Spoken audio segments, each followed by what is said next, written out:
কয়েকদিন আগে খুব বড় বড় কথা বলছিলেন একজন বিচারপতির চেয়ারে বসে।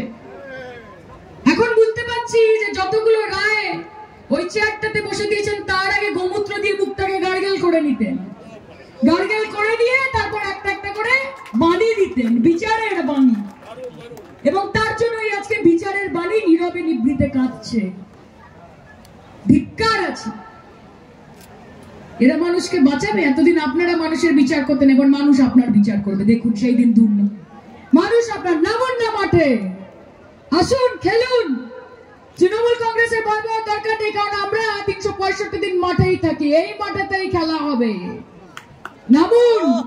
কত ধানে কত চাল জামানত বাজেয়াপ্ত করে যদি বাংলার মানুষ লোটা কম্বল নিয়ে এখান থেকে বিদায় না করে, কথা দিয়ে যাচ্ছি 2024-এ তৃণমূল কংগ্রেস খেলবে না, মা বাংলার মানুষ খেলবে। তৃণমূল কংগ্রেস গ্যালারিতে বসে থাকবে আর মাঠে থাকবে বাংলার মানুষ, যারা বলবে যে এখান থেকে বিদায় হও, মোদি হটাও, দেশ বাঁচাও। বলো মোদি হটাও।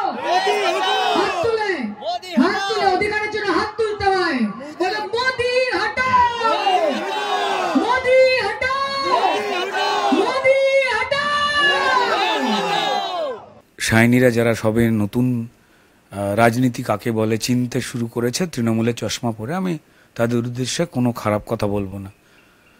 আজকে শিবরাত্রির আমরা যখন ইন্টারভিউটা দিচ্ছি, এই শিবলিঙ্গ সম্পর্কে শাইনি দেবীর মনোভাব কি সেটা সারা পশ্চিমবঙ্গের মানুষ জানেন, আমাদের মায়েরা বোনেরা জানেন, হিন্দু ধর্মের সকল মানুষ জানেন। তাই আমি আলাদা করে কিছু বলবো না। চুরি জোচ্চুরিকে আড়াল করতে ব্যর্থ হন যখন তারা ক্রমাগতভাবে ক্রিমিনালদের এবং সামাজিকভাবে যারা মানুষের অধিকার, মান, সম্মান, সম্ভ্রম, ইজ্জত, চাল ডাল, বালি, কয়লা, রেশন, চাকরি যারা চুরি করছে, তারা তাদের দলের কি করে সম্পদ, আর মানুষ বা যারা সত্যি কথা বলছে তারা কি করে বিপদ, এই ধরনের মন্তব্য থেকেই বুঝতে পারা যায়।